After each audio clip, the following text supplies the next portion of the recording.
Assalamualaikum warahmatullahi wabarakatuh. Yang saya hormati Ibu Widya Stuti selaku dosen pengampu mata kuliah Sistem Manajemen Mutu, beserta teman-teman yang sedang menonton video ini yang saya banggakan. Sebelumnya, perkenalkan terlebih dahulu anggota kami. Yang pertama ada Nanda Ristina Putri Siswoyo, dan yang kedua saya pribadi Prayoga Vicky Gusniawan, dan yang terakhir ada Taris Wina Rahmawati. Nah, pada kesempatan kali ini kita akan sedikit membahas mengenai inisiatif dan inovasi. Untuk penjelasannya, mungkin langsung kita bahas.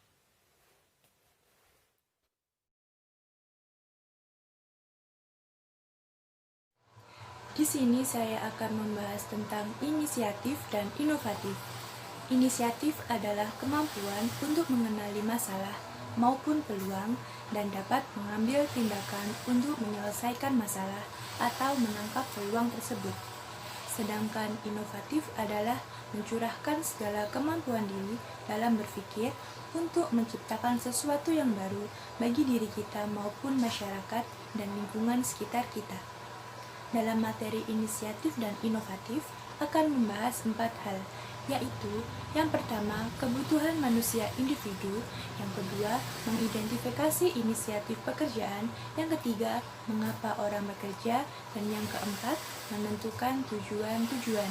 Yang pertama, ada kebutuhan manusia individu. Ada 5 tipe kebutuhan dasar manusia, di antaranya 1. Kebutuhan fisik. Kebutuhan fisik adalah kebutuhan manusia yang paling dasar dari kebutuhan lainnya. Kebutuhan ini termasuk makanan, tempat tinggal, pakaian, dan air. Tubuh kita harus memiliki semua kebutuhan ini supaya bisa hidup. Yang kedua, ada kebutuhan rasa aman. Kebutuhan rasa aman termasuk melindungi diri dari kerusakan atau kecelakaan.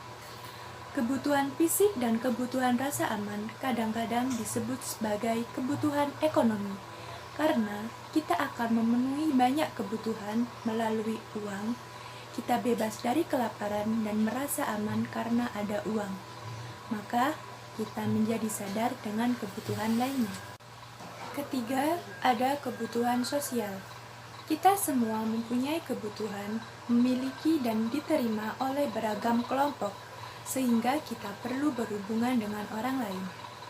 Kita perlu orang lain untuk mengawasi kita, menyukai kita, dan menerima kita. Dengan menjadi anggota dari suatu tim, kelas, atau klub dapat membantu kita memenuhi kebutuhan sosial kita. Rasa memiliki memberi kita perasaan senang karena disukai dan diterima. Keempat, ada kebutuhan harga diri dan penghargaan. Kita perlu merasa baik terhadap diri sendiri dan juga perlu saat berharga. Menghargai diri sendiri seringkali datang dari perasaan bahwa kita dapat melakukannya dengan baik. Dan karena itu, kita dapat mengatasi masalah kita sendiri. Sebagai contoh, siswa yang dapat menyelesaikan tugasnya terhadap kepuasan mereka dan kepuasan pengajar, mereka akan memiliki perasaan berharga. Kelima, ada kebutuhan untuk diri sendiri. Memenuhi kebutuhan sendiri berarti melanjutkan pengembangan diri. Beberapa cara dapat kita temukan dalam kepuasan diri. Yang pertama, membaca, mendengar, dan berbicara untuk menggapai pengetahuan dan pemahaman. Yang kedua, mengembangkan keterampilan baru dan talenta, dan memperbaiki yang sebelumnya. Yang ketiga, bekerja, mengejar tujuan, dan memperluas minat kita. Ketika kita memenuhi satu tingkat dari kebutuhan, kita akan mengambil inisiatif untuk meningkatkan kebutuhan ke tingkat yang lebih tinggi. Pembahasan yang kedua yaitu mengidentifikasi inisiatif bekerja. Karyawan dapat mengambil inisiatif dalam mengerjakan pekerjaan mereka agar mendapatkan hasil lebih memuaskan, seperti menemukan penghargaan untuk mereka sendiri, sebagaimana pula untuk organisasi mereka. Berikut ini 12 kebutuhan di mana orang-orang yang berbeda dapat memenuhinya dengan bekerja. Yang pertama, keamanan finansial. yaitu kebutuhan mendapat uang yang cukup sebagai dasar untuk melanjutkan hidup. Yang kedua, penghargaan dan persetujuan. Kebutuhan memiliki pengetahuan yang lain dan menghargai diri sendiri serta menyetujui apa yang kita lakukan. Yang ketiga, penguasaan ilmu dan prestasi, yaitu kebutuhan untuk tampil baik atau sesuai dalam pikiran kita sendiri. Yang keempat, dominasi, yaitu kebutuhan memiliki beberapa kekuatan, mempengaruhi dan mengontrol terhadap orang lain. Yang kelima, status, yaitu kebutuhan untuk memperoleh dan memperbaiki standar tertentu dari kehidupan dan penghargaan yang lainnya. Yang keenam, aktualisasi diri sendiri, yaitu kebutuhan mencurahkan perasaan sendiri dan kepribadian dalam pekerjaan yang kita lakukan. Yang ketujuh, persahabatan, yaitu kebutuhan disukai orang lain dan dapat diterima orang lain. Yang kedelapan, etika moral, yaitu kebutuhan merasakan bahwa apa yang kita lakukan adalah benar dan kita adalah orang yang baik. Yang kesembilan, tidak mandiri, yaitu kebutuhan untuk diarahkan orang lain untuk menghindari perasaan menyendiri. Yang kesepuluh, mandiri, yaitu kebutuhan diarahkan oleh tingkah laku sendiri dan mempunyai kendali atas apa yang Anda lakukan. Yang kesebelas, kesejahteraan sosial, yaitu membantu orang lain atau melakukan sesuatu yang bermanfaat untuk orang lain. Yang ke-12, kreativitas dan tantangan, yaitu kebutuhan menemui permasalahan baru dan menghasilkan pekerjaan yang baru. Pembahasan yang ketiga yaitu mengapa orang bekerja. Kehadiran faktor inisiatif baik akan memuaskan dan memotivasi karyawan. Faktor-faktor berikut adalah A. Prestasi, yaitu pekerja perlu merasakan bahwa mereka sudah membereskan sesuatu. B. Pengakuan atau penghargaan, yaitu pekerja perlu merasakan pencapaiannya sudah dicatat. C. Tugas yang menarik, yaitu bekerja perlu merasakan ketertarikan dalam pekerjaan itu sendiri. D. Tanggung jawab, yaitu pekerja perlu merasakan bahwa ia bertanggung jawab untuk dirinya sendiri dan untuk pekerjaannya sendiri. Tanggung jawab terhadap tugas baru dan kewajiban adalah penting. E. Kesempatan untuk berkembang, yaitu pekerja perlu merasa bahwa ia memiliki potensi untuk berkembang dalam organisasi. Faktor-faktor perbaikan yaitu faktor-faktor yang memberi kemapanan pada pekerjaan. Faktor-faktor tersebut adalah A. Supervisi, yaitu pekerja merasa bahwa manajer mau mengajar dan mendelegasikan tanggung jawab. B. Administrasi, yaitu pekerja merasa manajemen punya komunikasi yang baik dengan pekerja, serta pekerja merasa baik tentang perusahaan dan kebijakan kepegawaian. C. Kondisi di tempat kerja, yaitu pekerja merasa baik tentang kondisi fisik di tempat kerja. D. Saling berhubungan, yaitu pekerja merasa baik tentang hubungannya dengan kelompok, subordinasi, dan atasan. E. Status, yaitu pekerja merasa pekerjaannya mempunyai status dan tingkat jabatan. F. Gaji, pekerja merasa mendapat kompensasi yang cukup untuk pekerjaannya. F. Kehidupan pribadi, yaitu pekerja merasa bahwa pekerjaannya seperti jam, transport, dan sebagainya tidak berdampak baik pada kehidupan pribadinya. Pembahasan yang keempat yaitu menentukan tujuan-tujuan. Sesuatu yang terbaik dan berprakarsa yang dilakukan kepada orang lain adalah menolong mereka untuk menentukan tujuan. Tanpa tujuan-tujuan, setiap orang secara terus-menerus perlu bantuan motivasi dari orang lain. Tetapi ketika seseorang punya prakarsa membangun tujuan, dia selalu dapat memotivasi dirinya. Langkah-langkah untuk mengambil prakarsa dan tujuan antara lain, yang pertama, menganalisa, sedang berada di manakah kita sekarang. Yang kedua, membuat suatu daftar keinginan yang menarik dengan maksud mengidentifikasi tujuan mana yang sungguh-sungguh ingin dicapai dalam jangka pendek dan panjang. Yang ketiga, hapus tujuan yang tidak realistis dari daftar atau aktivitas yang tidak suka kita kerjakan untuk mencapai tujuan. Yang keempat, urutkan tujuan-tujuan kita sesuai prioritas dalam jangka waktu dan keutamaan dari pencapaian. Yang kelima, tulis kembali tujuan-tujuan kita sebagai pernyataan positif dalam ketentuan kita mau menjadi apa. Yang keenam, lihat lebih dekat atau tujuan setiap hari yang paling penting. Kemudian bertindaklah jika kita sudah siap mencapai tujuan. Yang ketujuh, tinjau ulang secara berkala kita sedang di mana dan mau kemana menuju sehubungan dengan tujuan kita. Pikirkan 10 tindakan yang dapat menolong kita untuk mencapai tujuan. Beri umpan balik pada diri kita untuk memastikan berada di tempat yang benar. Karakter inisiatif meliputi inisiatif harus jadi besar, inisiatif harus menjadi jangkauan panjang, inisiatif harus menjadi yang biasa, dan inisiatif harus menjadi spesifik. Mengambil inisiatif untuk mengubah tujuan menjadi realitas, yaitu yang pertama, bekerja keras untuk membereskan tujuan kita. Yang kedua, berkaca pada diri sendiri dalam mencapai tujuan kita. Yang ketiga, simpan tujuan kita dan diingat sepanjang waktu.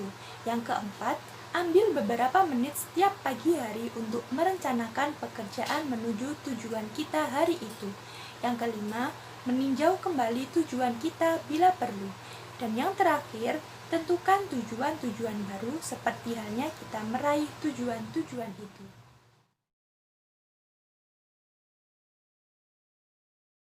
Jadi, subbab kedua dari pelajaran 2.2 inisiatif dan inovasi kali ini akan membahas tentang kreativitas dan inovasi.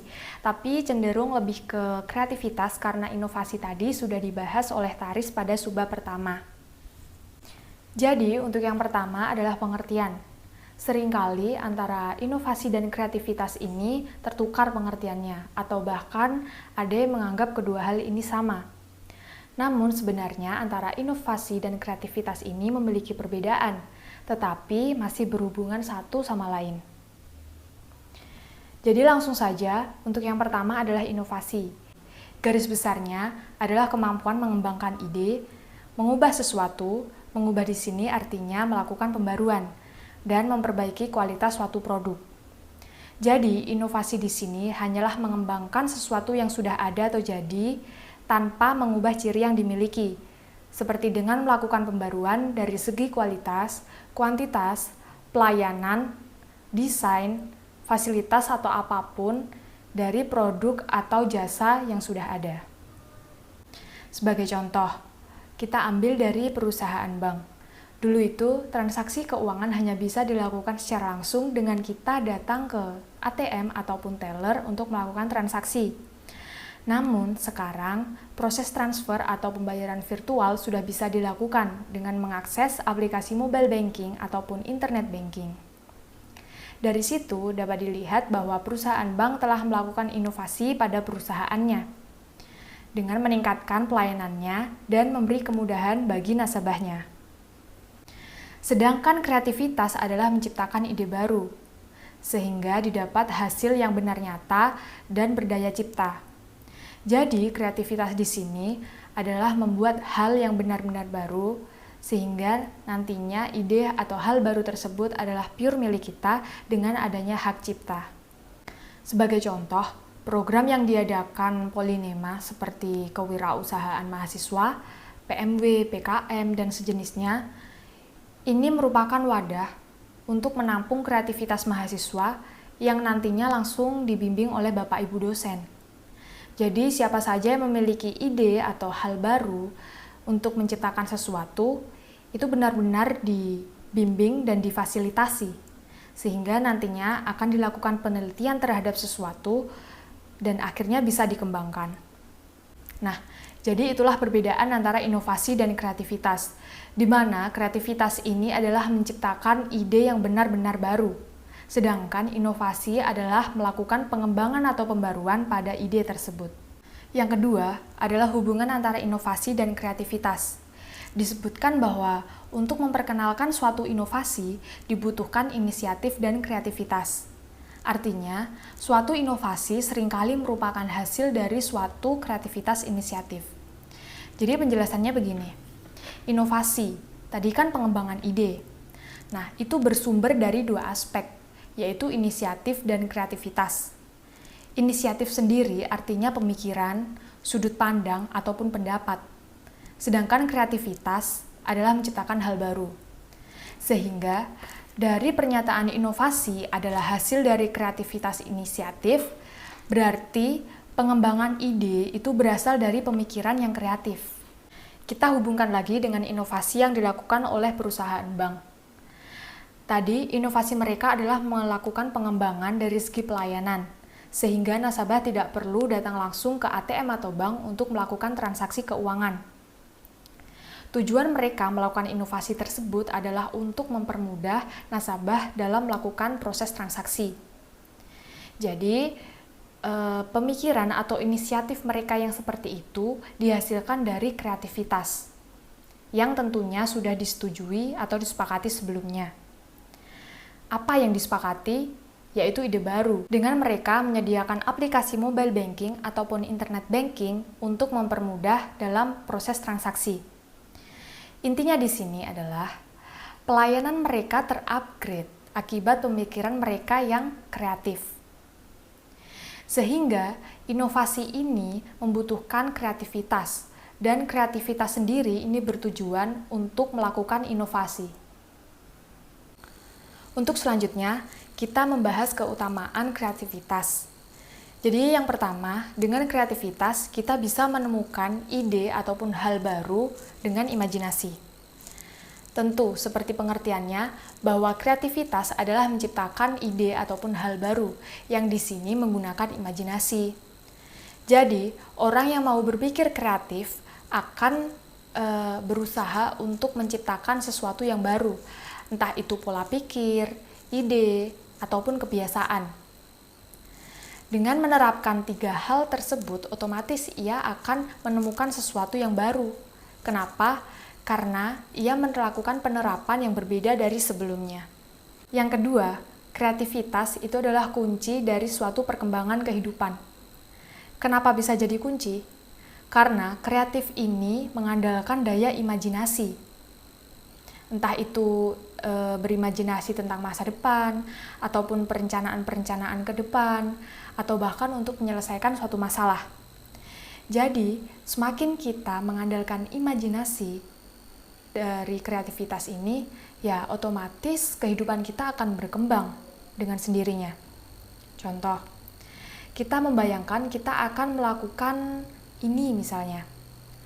Akibatnya apa? Hasil yang didapat itu apa? Kita kan membayangkan kedua hal tersebut ya. Jadi, kita itu bisa satu langkah lebih maju daripada orang yang tidak mengandalkan imajinasinya untuk berpikir ke depan. Keutamaan kreativitas yang ketiga adalah merasa baik dengan dirinya sendiri. Orang yang kreatif itu jarang merasakan hal negatif yang ada pada dirinya, atau biasa dibilang dengan insecure ya. Jadi, mereka itu, orang-orang yang kreatif, akan berfokus pada pengembangan dan kemampuan diri mereka sendiri. Jarang mereka itu membandingkan dengan orang lain. Jadi, dengan fokus pada diri sendiri, tentu mereka akan berusaha mengupgrade dirinya ke yang lebih baik. Meskipun kadang-kadang insecure ini kan datangnya tiba-tiba ya. Namun mereka itu jarang merasakan dirinya itu negatif, justru akan selalu merasa baik dengan diri sendiri. Penerapan self-love lah ya. Bahasan yang terakhir adalah manfaat kreativitas. Sebenarnya manfaat dari kreativitas ini banyak sekali dalam penerapan kehidupan sehari-hari. Namun saya hanya akan mengambil 3 aspek saja. Jadi yang pertama, dengan kreativitas itu membuat kehidupan kita lebih indah. Bagaimana tidak indah? Dengan kreativitas, kita dikelilingi hal-hal yang bervariasi dan tidak monoton. Seringkali diri kita sendiri, jika hanya melakukan rutinitas yang itu-itu saja, akan cepat mudah sekali bosan ya. Tidak bersemangat, bahkan merasa pasif. Namun, beda jika kita menambahkan variasi dalam melakukan kebiasaan sehari-hari. Kita akan selalu merasa baru dan segar. Sehingga jarang kita akan merasakan bosan atau bahkan bad mood ya. Yang kedua adalah meningkatkan apresiasi terhadap ide orang lain. Orang yang kreatif itu akan pasti bisa menerima dan menghargai ide orang lain. Karena mereka menyadari bahwa setiap orang itu memiliki hak untuk berpendapat. Dan pastinya setiap orang juga memiliki pandangan ataupun pola pikir yang berbeda-beda. Manfaat kreativitas yang ketiga adalah dengan penerapan kreativitas ini akan memunculkan inovasi dan perubahan. Karena kreativitas sendiri basicnya adalah penemuan baru, maka hasil dari penggunaan pemikiran yang terus-menerus dikembangkan ini akan menciptakan sebuah cara, proses, ataupun produk yang berbeda dari sebelumnya. Dan ini adalah awal mula dari perubahan. Nah, itulah kira-kira manfaat kreativitas secara garis besar. Untuk perubahan sendiri akan dijelaskan secara detail pada subbab berikutnya oleh Saudara Yoga.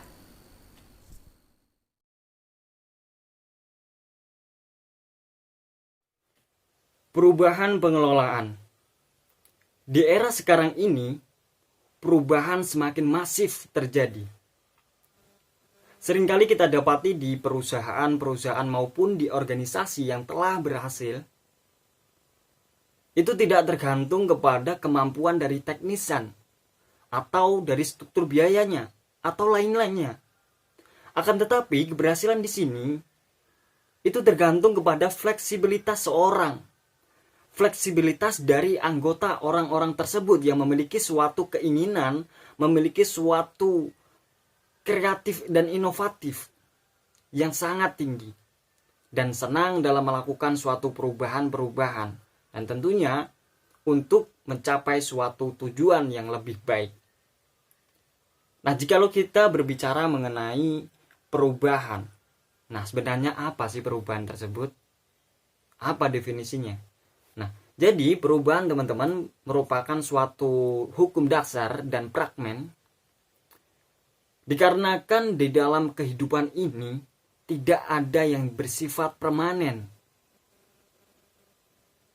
Tidak hanya di Indonesia aja, di berbagai wilayah fenomena ini terjadi. Yang biasanya dipengaruhi oleh beberapa faktor. Walaupun itu dari pihak internalnya maupun dari pihak eksternal.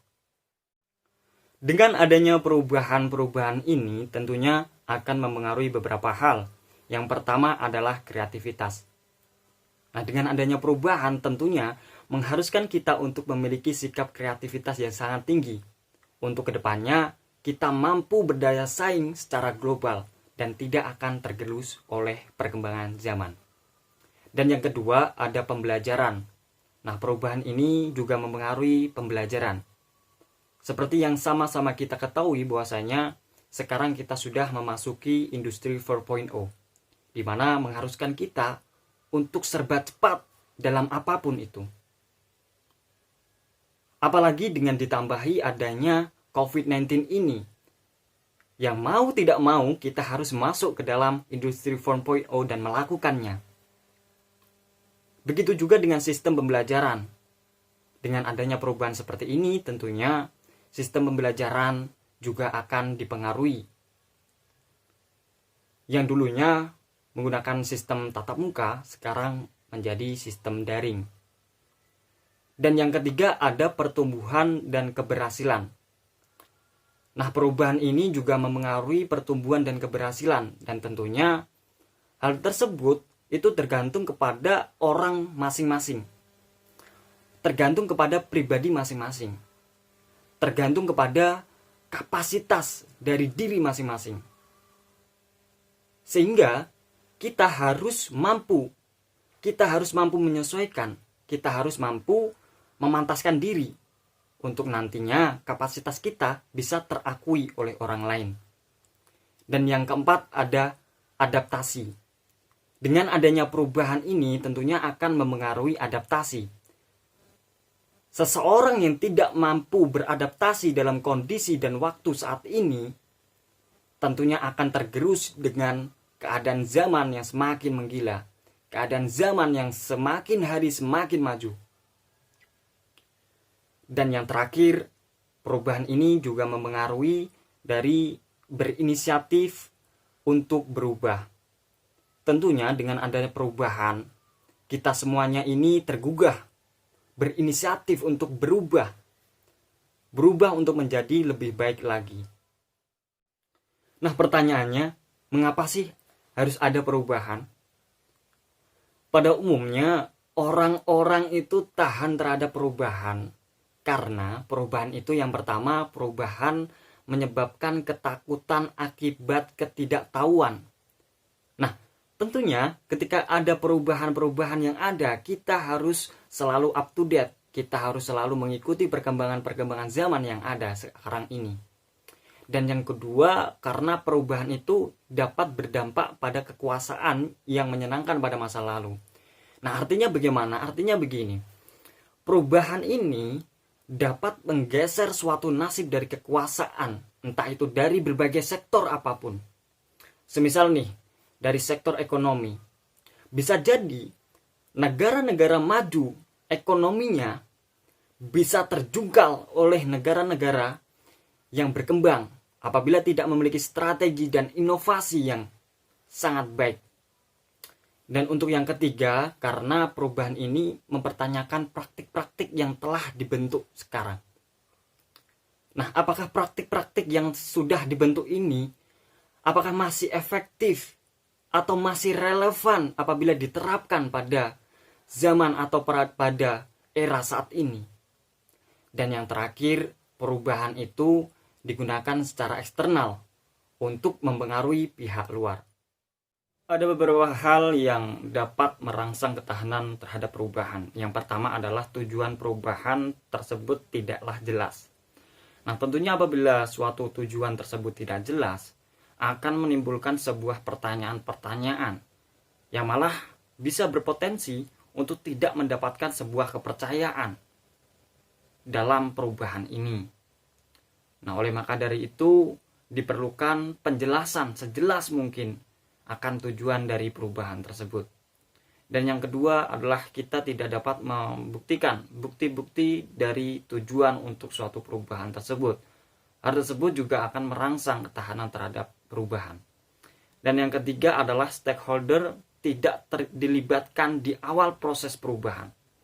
Nah, padahal seharusnya seorang pemangku kepentingan ini itu harus dilibatkan di awal agar mencapai sebuah tujuan yang jelas dan tidak timbulnya sebuah ambigu.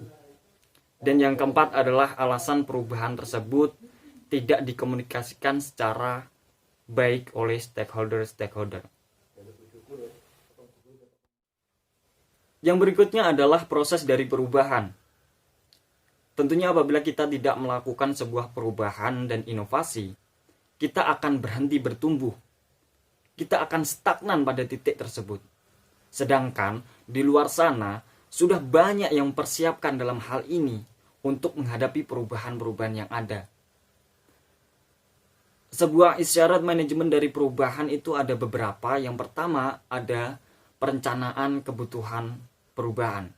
Jadi direncanakan terlebih dahulu kebutuhannya.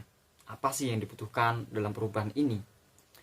Dan yang kedua adalah pengidentifikasian stakeholder. Jadi memperjelas siapa sih yang jadi pemangku kepentingan dalam hal perubahan ini, dalam proses perubahan ini. Itu harus diperjelas terlebih dahulu. Dan yang ketiga adalah pengorganisiran. Nah, dalam hal ini seorang organisator itu berperan sentral, harus mampu menjelaskan yang mungkin dari tingkat struktur atau fungsi dari organisasi ini atau dari perusahaan ini untuk mencapai sebuah perubahan yang ada. Dan yang keempat adalah pendelegasian. Pendelegasian ini tentunya akan bermanfaat ke depannya dalam menghadapi perubahan. Karena dengan pendelegasian kita bisa menjalin sebuah relasi-relasi dengan yang lain. Dan yang keempat ada pengawasan dan monitor. Nah, tentunya hal ini sangatlah penting. Setiap praktik-praktik perubahan yang telah dilaksanakan atau sedang berlangsung itu juga harus melalui pengawasan atau monitor agar tidak ada penyelewengan dalam proses perubahan. Untuk menginisiasi perubahan tentunya ada beberapa hal pokok yang bisa kita ambil dari perhitungan inisiasi perubahan.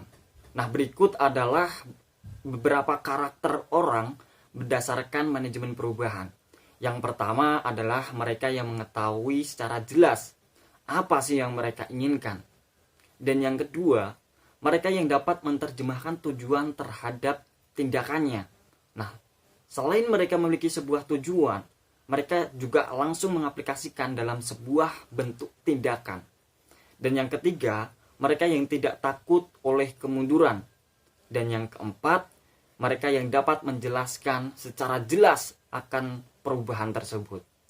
Nah, sebenarnya ada banyak lagi orang atau karakter orang berdasarkan manajemen perubahan. Nah, mungkin sekian dari kelompok kami. Apabila ada salah kata, kami mohon maaf yang sebesar-besarnya. Akhirul kalam, wassalamualaikum warahmatullahi wabarakatuh.